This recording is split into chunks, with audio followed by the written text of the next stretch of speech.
let's take a look at what's happening in Los Angeles. My name is Anthony Maroney. I am the County of Los Angeles Fire Chief, and I'm also the Region 1 Coordinator for Fire and Rescue Resources. I'm going to be giving an update on the Palisades fire in addition to the Eaton fire, although I am aware that we have 4 large fires burning in LA County at this time.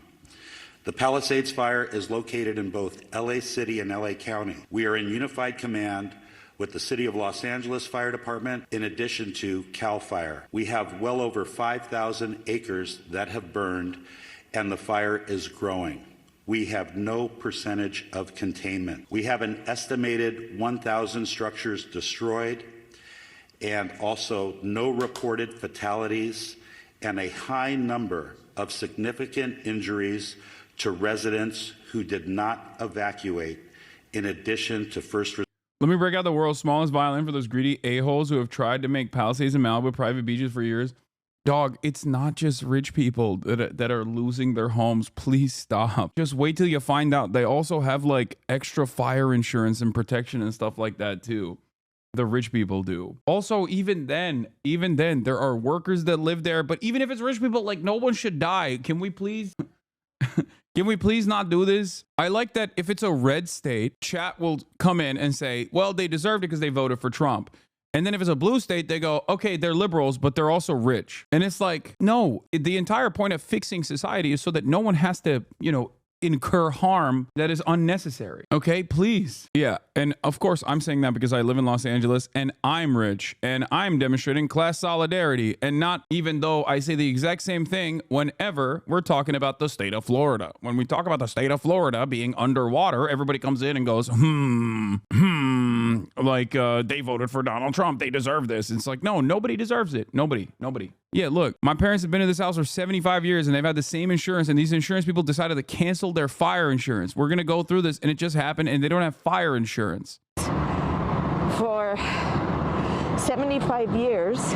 And it's funny because it's like you got doctors, you got lawyers. It's not like every single person that lives there is like a real estate broker or something. You know what I mean? I don't know why I have to spend so much time always, anytime there's natural disasters, like educating people on how to be a human being. Genuine question. So we care about the rich folks in Cali, but not CEOs post Luigi. Oh my God. I want a Luigi Mangione style situation for myself, so I never have to explain to people what an action and a reaction looks like versus your imagined slight that you are bringing about an area where more than 1,000 buildings have been burned into the ground, including libraries, schools. Do you understand? This is a natural disaster born out of climate change, a natural disaster that is unpredictable, that is destroying entire swaths of populated land. It's also funny because like Altadena is not exactly a super wealthy part. I mean, obviously Pasadena's right there. There's like wealthier parts of Pasadena in general, but like the Eaton fire is also hitting, certain areas that are not exactly like fire doesn't just... There's no class consciousness in a wildfire, chat. Wait, has there been confirmation that this fire started from natural causes? I don't know what the fire's inception is. I don't know. I don't know how it started, but it doesn't matter. The reason why it exploded this way is because of the massive winds, and there is 0% containment. Like they have not contained anything. I even had to download Watch Duty, an application, so that I can get a better understanding of what is happening. And the fire zone and the evacuation zone just keeps growing and growing and growing. There is no containment of this whatsoever. And they say that there won't be any containment for the next couple of days, at least until the wind subsides. So there's not really anything that can happen at this point. Like the wind is just going to keep picking this up. There hasn't been any rain whatsoever in the past like half a year here in California. There is very little humidity. Everything is super dry. So there's an endless amount of fuel everywhere for this fire to continue. And when you pair it up with wind, when you pair it up with 80-mile winds, it's just going to keep moving this fire around rapidly. My best friend's lost both of his grandparents' homes in LA due to the fire. Friends of mine lost their homes. Most of us are just bartenders. Friends' grandparents were teachers or retired. LA isn't just rich people. There's so many of us just renting with roommates and we've lost our homes. Exactly. But even if it was all like you know, upper middle class people, it's still like ridiculous to be like, yeah, hell yeah, they deserved it. You know who deserves it, dude? Retired teachers. I do not care about the ruling class. I do not care about tackling the systems. I just want the American people to suffer. It's so funny. And it's like, dude, your dad works for PricewaterhouseCoopers. You live in a Connecticut McMansion and you're typing this like little radical statement from your, you know, MacBook that your mom or dad purchased for you, where you act as though you are a real revolutionary. It's like, come on. As well as Northern California. Thank you to the first responders from Nevada, Oregon, and Washington State that are already on the road coming to LA County to assist. Lastly, the National Weather Service has predicted a continued red flag weather event with strong winds and low humidities, placing all residents of Los Angeles County in danger. To all of our viewers, please prioritize your safety as well as the well-being of those around you as we come together to continue to get through this widespread disaster. Los Angeles County firefighters will remain on the front line until we reach full containment, and we ask that you keep all of Los Angeles County in your thoughts and prayers. By the way, this doesn't mean that there aren't real villains who have, you know, suffered repercussions from this natural disaster, for the record. James Woods being one of them, but also that other guy who was like demanding Donald Trump cut property taxes or something, even though that's not how that works. Obviously, that's like dependent on your state. Wasserman, the guy who was like looking for private firefighters, contracted firefighters to defend his home or something. You know, there are some people individually that are might not be the best possible people and have been genuine monsters who are experiencing the downsides of being, you know, living in this area. But, you know, that's neither here nor there. That's a little different. No ceasefire, no compromises, no forgiveness, kill them all. I'm 77 years old, man. I can't walk. Yeah. The best part, he wasn't even trying to save people, just real estate. Yeah, I saw this. This moron deleted this, but it perfectly encapsulates everything. You stupid rich guys. Does anyone have access to private firefighters to protect their home in Pacific Palisades? Need to act fast here. All neighbors' house is burning. We'll pay any amount. Thank you. Best part was he wasn't trying to save people, just real estate. That's not how firefighting works, or prioritize which areas to attempt to save in a large wildfire. Best advice is to evacuate with as many valuables and irreplaceable items as you can, and don't waste time tweeting. We left hours ago trying to protect homes. Why are you hating? Why am I hating? What are you saying? Why am I hating? People are losing their homes and possibly their lives. And this dude is out here being like, can we hire some private contractors, some private firefighter brigades to go and you know, defend our neighborhood? That's crazy. We are in some really crazy times, okay? Has Greta Thunberg taken her keffiyeh off to address the fires in LA yet? Or are there too many Jews living here for her to be concerned? I like that whenever something happens in the world, people like Eve Fartlow turn around and find it in their hearts to somehow make this about themselves. And not even just about themselves, but also make it about a petty grievance that they have over someone who is an anti-genocide advocate. That's crazy. Is it true that LA uses prison inmates to fight wildfires? Yes, 30% of the people that fight the wildfires in wildfire season are inmates. Yes. Here's a good climate change take, by the way. 11 months ago, Los Angeles area got a year's worth of rain and faced life-threatening flooding and mudslides. Now it's on fire after its driest start to a water year on record.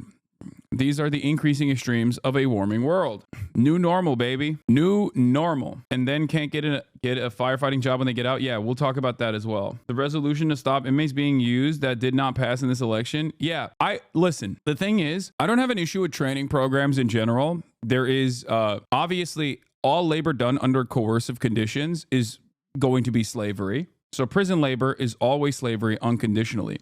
Training programs, however, have a capacity to lower the recidivism rate. Now, the issue is, one, they need to get paid the normal wage that you're supposed to get paid if you're combating a wildfire, but prisoners don't get paid that. They get paid pennies on the dollar. And two, they need to be able to retain that job after they're out of prison And fire departments quite literally do not hire them. This is the issue. I think you said that wrong. Isn't all labor done coercively? You said all coercion is slavery. Yes, it would be wage slavery, technically under capitalism. But there's a difference. Like slavery in the way that you understand it in prison is closer to the concept of slavery that we, as we understand it, versus the coercive elements of existing under capitalism and having to do wage slavery. Okay, there are levels to it. Is it the law that doesn't allow hiring and fire departments choose not to hire? We'll go into it in a second. But let's continue with this coverage real quick. It's right to the story. I don't know about you guys. I stayed up late just watching it over and over and over again, and you feel so helpless sitting there watching it, but I can't take my eyes off of it. It's incredibly difficult to see what people are going through in Los Angeles right now. So upsetting, and we're going to begin, of course, with that. The extremely dangerous conditions around Los Angeles as those multiple wildfires.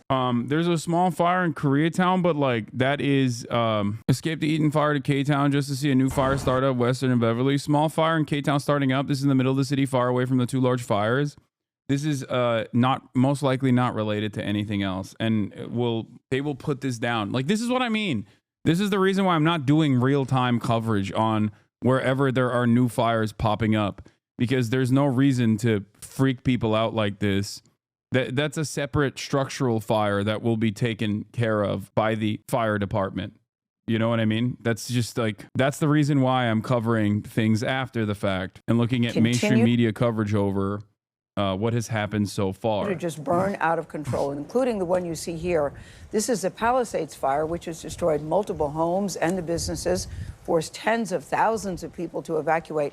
Now, this is just one of 3 fires in the area that is fueled by the high winds, including the Eaton fire, that's northeast of LA, and the Hearst fire, that's in the northern outskirts. Of course, we've got team coverage all over this. We're going to start with Jonathan Bigliotti. He is in Malibu.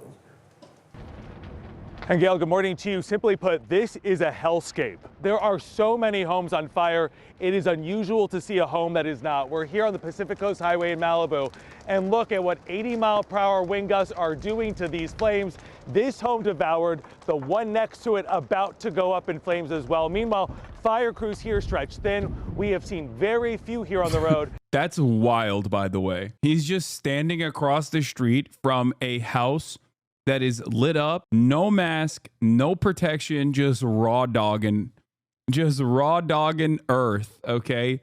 Respect to this guy. He's like, eh. As they are battling fires throughout this area. A community completely destroyed by the ferocious wind-driven Palisades fire on the west side of Los Angeles in Pacific Palisades. One man seen trying to use a hose to put out the flames got burned in the process. We visited one neighborhood overnight, which is a total loss. We've got this one over here across the street, another one up in flames. You pan over here, homes lost on this street, home here gone. Firefighters aren't trying to save anything here. They're trying to put out these flames to prevent them from jumping to other neighborhoods. I've never seen anything like this. The Palisades fire broke out Tuesday morning and within 20 minutes exploded to more than 200 acres, creating the walls of flames you see here. Los Angeles is currently experiencing an extreme fire weather condition. With the winds as unpredictable as they are, there's very, very much at risk. While evacuation notifications were sent out, traffic built up on the few main routes in and out of the area. That's the other part of it, is that like these areas are inaccessible outside of like 2 major routes. So the evacuation of these areas is also a very difficult endeavor, especially if one of those routes is closed off by the wildfires that you're escaping. And now the PCH is closed too. They've evacuated the entirety of the area as far as I understand, but there are new evacuations that are coming down as the unpredictable wildfire moves into more urban areas. People basically ditched their cars on the roads yesterday, where they were like, yep, it's over. I don't want to die in this car. So they ditched their cars, and you had bulldozers basically pushing those cars out of the road in an effort to make way for emergency services trucks and the like. Yeah, the craziest thing about this is that people on the west side routinely fight against public transit because they claim it will hurt our ability to evacuate. The gridlock here was so bad, everyone had to leave their cars behind, which then blocked emergency vehicles. Yep. The only thing that will actually reduce traffic density and reduce gridlock in general is public transit. And Los Angelinos routinely advocate against it. We are so unimaginably car-brained, and this is keys with them, which I feel like is extra crazy. It's like, bro, it's over. You know what I mean? The car is gone. You gotta leave the keys in there, I think, right?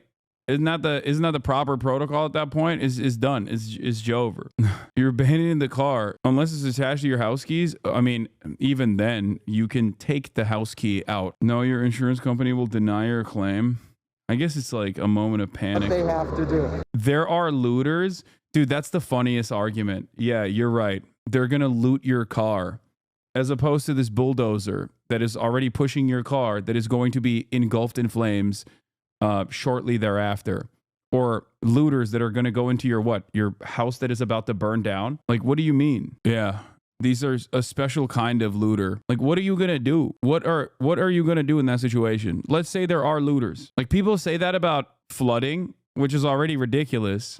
Okay. People say that about like flooding. Oh, there's looters when the area is flooded. But when like you definitely can't survive a wildfire. Like, what do you got? How are you surviving the flames if you're looting people's houses? Here on Palisades Drive, if anybody has a car and they leave the keys in the car so that we can move your car so that these fire trucks can get up Palisades Drive. Yeah. What's happening is people take their keys with them as if they're in a parking lot. This is not a parking lot. Yeah. We really need people to move their cars. So if you leave your car in Palisades Drive, leave the key in there so a guy like me can move your cars and get them up there so that these fire trucks can get up there. It's really, really important. Thank you for talking to us live, sir. What's your name? Yeah, the smart thing to do is just like move your car away from major roads and just leave it on the side of the road if you're gonna ditch it. But yeah, this is actor Steve Guttenberg. My name is Steve Guttenberg. Steve, do you live in this area? I live in the area. Yeah, I live right up the hill, and thank goodness everybody's back. But I have friends up there right now, and they can't evacuate because it's stuck on Palisades Drive. Yeah, and you're an actor. Yeah, I'm an actor. Okay, now you look familiar. You look familiar to me now. Yeah. So, sir, do you have family up there? I was just talking to that gentleman. He has a mom who's stuck up in the hills. Yeah, there are people stuck up there. So we're trying to clear Palisade Drive, and I'm walking up there as far as I can, moving cars. But people don't take their keys with them as if it's a parking lot. There are families up there. There are pets up there. There are people who really need help. And you told us that this is one of those situations. We have seen this. People are not able to move. We were in our live truck. We couldn't even move. They told us to bust a U-turn. Me, a criminal rubbing my hands together as I sprint to the Palisades to steal a car. Ooh, yeah. Steve Guttenberg. Famous 80s and 90s actor Steve Guttenberg tried to steal my car on live TV. This is unacceptable. I've never seen traffic this slow. Well, of course, we've got a huge fire up there. We got huge winds right now. And it's really important for people to help each other. It's really important for everybody to band together. And don't worry about your personal property. Just get out. Get your loved ones and get out. I have friends up there that can't get out right now. Oh my gosh, I'm so sorry to hear that. They've been given evacuation orders. Have you been... Dude, we made 2 arrests this morning for looting already, says Los Angeles Sheriff Robert Luna. Dude, I don't know why, but... controversial opinion, but like maybe use all hands that are readily available to combat the fire and help with the evacuation. Am I crazy? Is this a crazy take? Is this a hot take? Is this a flaming hot take? I don't know. It's like, oh, thank God they're prioritizing this. It's like, make sure people know deputies are working to assist residents who are evacuating and continuing to make evacuation notices as we're speaking. They are securing areas that are evacuated, and it's always sad when I have to say this, but part of our responsibility is to make sure that no one loots or steals from our residents, our community members who are already being impacted. And I'm sad to report. My point was criminals aren't smart. Not all homes are burning. Told you. I didn't say there are no people that are opportunists in this regard. My point still stands.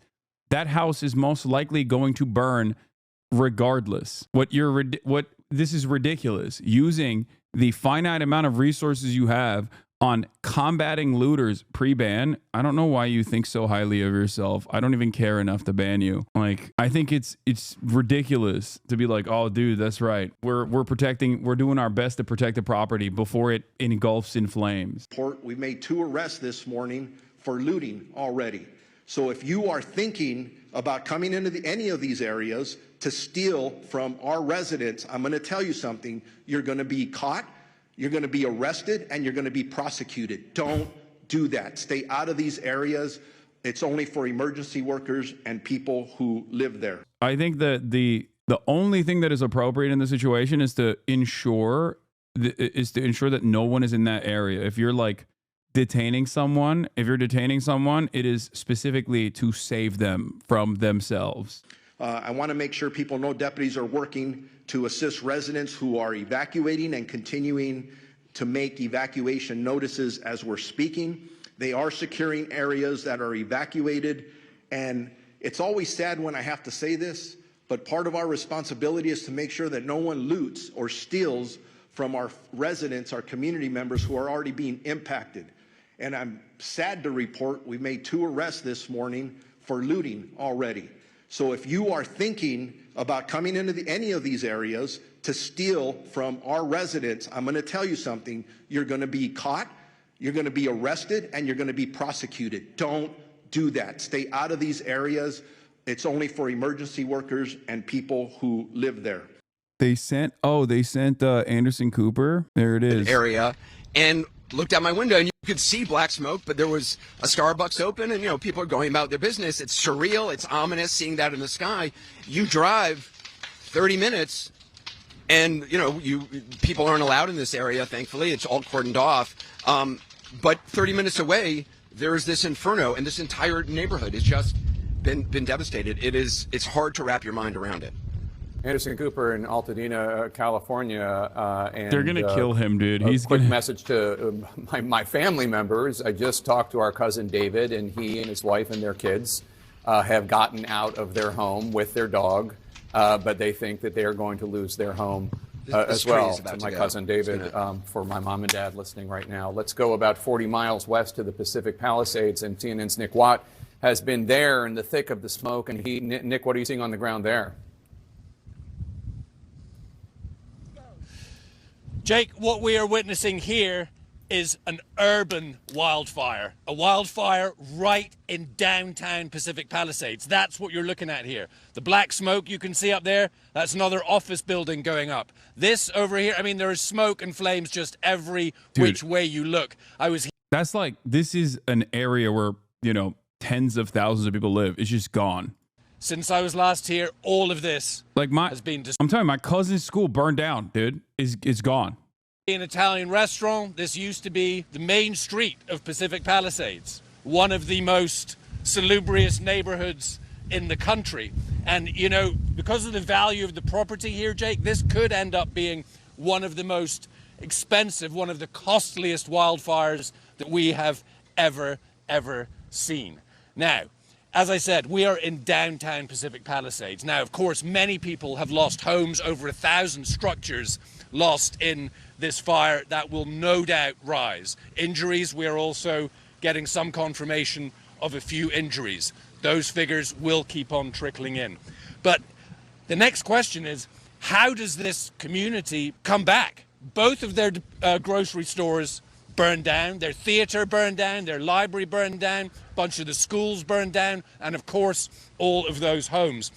And it's not over. This wind is still pretty high. We are still seeing embers. We are still seeing flames getting whipped by these strong Santa Ana winds, which peaked in the early hours of the morning. Now, everybody here knew that the Santa Ana winds were coming. So we knew that there was going to be some issue. Now, city and county officials prepared for maybe 1 or 2 fires. The problem is we've had 4 major fires here in the Los Angeles area. That is really stretching the authorities. There are about 250 firefighters on this fire, about 30 departments from around California here to help. but still that's not enough. And it's a very difficult environment in which to fight the fires, particularly up in the hills.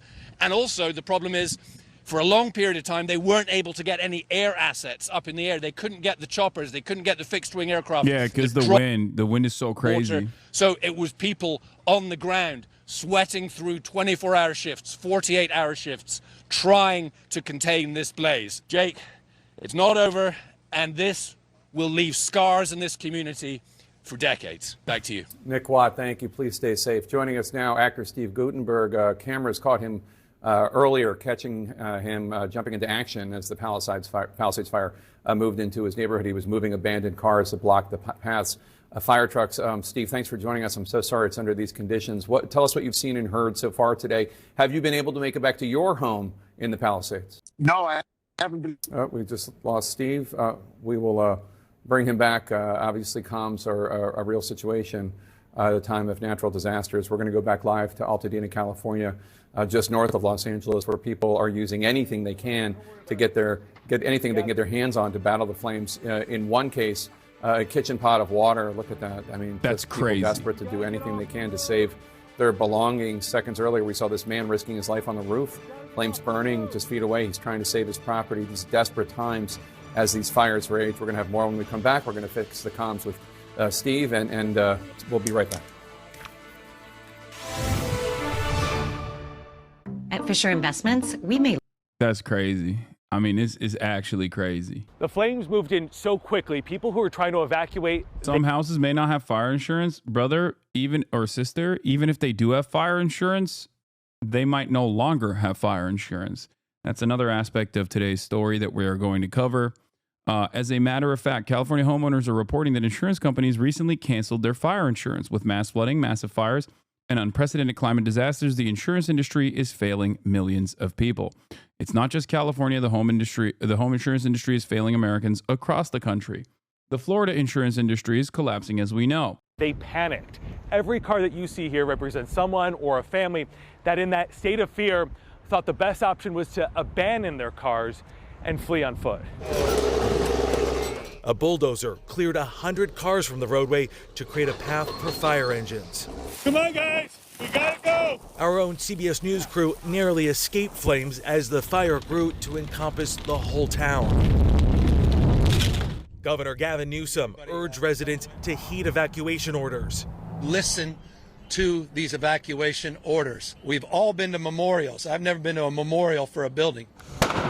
Throughout the night, flames threatened landmarks like the Getty Villa. My heart is in my throat. Pray, but God doesn't stop this wind.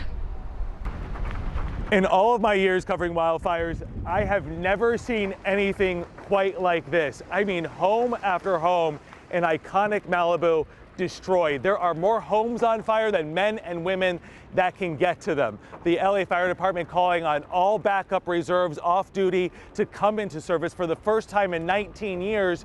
And this wind will continue to pick up over the next few hours, Nate. First, our chief national correspondent, Matt Gutman, starts us off on the scene at the Palisades wildfire. Good morning, Matt. Robin, good morning. There's no other way to explain it. This is an apocalyptic scene. That's how you know it's bad, okay? When ABC sends their handsome war correspondent to go sit in front of a structural fire like he's a marshmallow ready to be placed in between 2 graham crackers and a bar of chocolate, that's how you know the situation has actually become really bad. Yeah, here, this is an aerial view of what it looks like. Palisades fire from a flight arriving at LAX. Some flights had to turn back around because of the winds as well, making it impossible to land. Cal Fire is pulling aircraft that were in for winter maintenance from Sacramento to the LA area. Do you think that this will do enough damage to capital to elicit any sort of meaningful action/change? Probably not. Okay, dumb question, but did the fire cause the winds, or were the winds just happening? No, the winds were happening. People knew that because of the dangerous winds and given the precipitation, or given how dry LA has been so far for the past couple of months, that this could have been a major issue, a major wildfire, and of course, it happened. The juxtaposition of drill, baby, drill, and the inevitable increase in searching for locations where your home won't get flooded, burned down, or blown away is wild. We lost our home last year in HTX from a tornado, once in a lifetime storm called a derecho. A month later, we were hit by a hurricane. Tired of it. Yeah. Is it affecting your area? No. I am in West Hollywood. Like I said, I am in one of the more densely populated parts of Los Angeles. If the fire got around where I'm at, this would be the worst fire. It would be akin to like historic fires that have happened in like a century. It would be threatening hundreds of thousands, if not millions of people at that point. I mean, this doesn't mean that like it can't happen. Obviously, it's it's very unpredictable, but so far, I'm not in an evacuation zone. I'm not even, there's like different designations for evacuation zones out there. So the way it works is like, if you are near the vicinity of a fire, like I'll tell you this much, given the Woodley fire and given the Eaton fire and the Palisades fire, where I'm at is smack dab in the middle of the densely populated parts of Los Angeles. Okay, I'm in West Hollywood. It is probably one of the most central locations. So it has like, it's almost equidistant from all of the individual fires surrounding it, surrounding the entirety of the most densely populated parts of Los Angeles County in 3 different places. If those fires continue growing and continue spreading, okay, or as those fires continue growing and continue spreading, the red flag warnings increase, like the areas where there's a need for special attention increase. I am currently not in that area. I have watched you do the application, which shows you in real time the areas that are in immediate need of evacuation. There are 2 different, like there's an evacuation warning level 2, which means that you're at the edge. And then there's evacuation order level 3, which means go. If you're in an area where you're in evacuation level 3, that's mandatory evacuation. You have to leave that area. If you're in an area that is an evacuation warning level 2, that means that the fire could potentially spread to your neighborhood as well, and that you need to start making preparations for evacuation and maybe even evacuate. Here, I'll show you this. The wind basically pushed the fire this way towards the water. Okay? This is the most densely packed part of Los Angeles. Okay, this is what you think of when you think of greater Los Angeles. You see that? It's like covered, and there's like an area where there's not a lot of roads there because that's the hills. So the other side of that is the valley. And what do you call it? If it was the if the winds were, flying this direction and this direction, the entirety of Los Angeles could have been on fire potentially. But as I've mentioned already, these are the areas. This right here is a second, like evacuation zone 2. This is an evacuation, like these are mandatory evacuation zones at this point, and these are secondary evacuation zones, as in if you live here, you got to get ready to evacuate. This part is an urban part. Like this is not, there are hundreds of thousands of people that live here. There's commerce here. This is Santa Monica. This is where downtown Santa Monica is, like on this side directly. This area is all apartment complexes. Show this to chatters who don't understand the scale of LA. So for those of you not from Los Angeles, this might help orient you and give you a sense of the Palisades fire. So there is downtown Los Angeles. Yeah, that's downtown LA. That is downtown. It's actually a fairly clear day there. You can see the mountains behind downtown. And of course, right about... I don't know why it's echoing. Please, I know the audio is doubled. Okay, calm down. It is what it is. Okay. Up there is the Hollywood sign. Can't really see it today because there's some residual smoke out there in the basement. And of course, what we're looking at here is Santa Monica Bay. It looks very nice and peaceful from this side, but when you pan out a little bit, you see that there, right there, is the Palisades fire. And it appears to be burning most heavily in the mountains just above Pacific Palisades. Again, panning out for orientation's sakes, the right of the screen is Santa Monica there. It's massive. And there is just a the greater metropolitan area of Los Angeles is ginormous. Gigantic plume of smoke. The wildfire has not affected my area's utilities / internet, but the reality is you never know. This video was from yesterday, by the way. Okay. That is blowing about southwest over the ocean, but really. And IE power is fluctuating, but that's because of the wind. I work for MSBU of clients all throughout LA and Anaheim, and a lot are having power issues. Yeah, I you know, there's definitely areas where power has gone in and out sporadically. Last night I experienced like a little bit where the power went where the power cut out briefly, but it seems as though I hope you have a backup plan for streaming. Not necessarily. If my power goes out completely, I have generators and I can continue. But if the internet goes out, I also have a backup. I have a backup system. I can use the bag. I can shift over to the bag. And if the bag dies, then, you know, it is what it is. I think they meant evacuation. Oh, okay, well, that's different. Evacuation is an entirely different situation, okay? Are you safe though? I am, yes, I am safe. Did you get your bag? I did. I have the new bag, which has multiple modems. So, well, tell us you have a plan. I mean, I do, yes. I have a plan.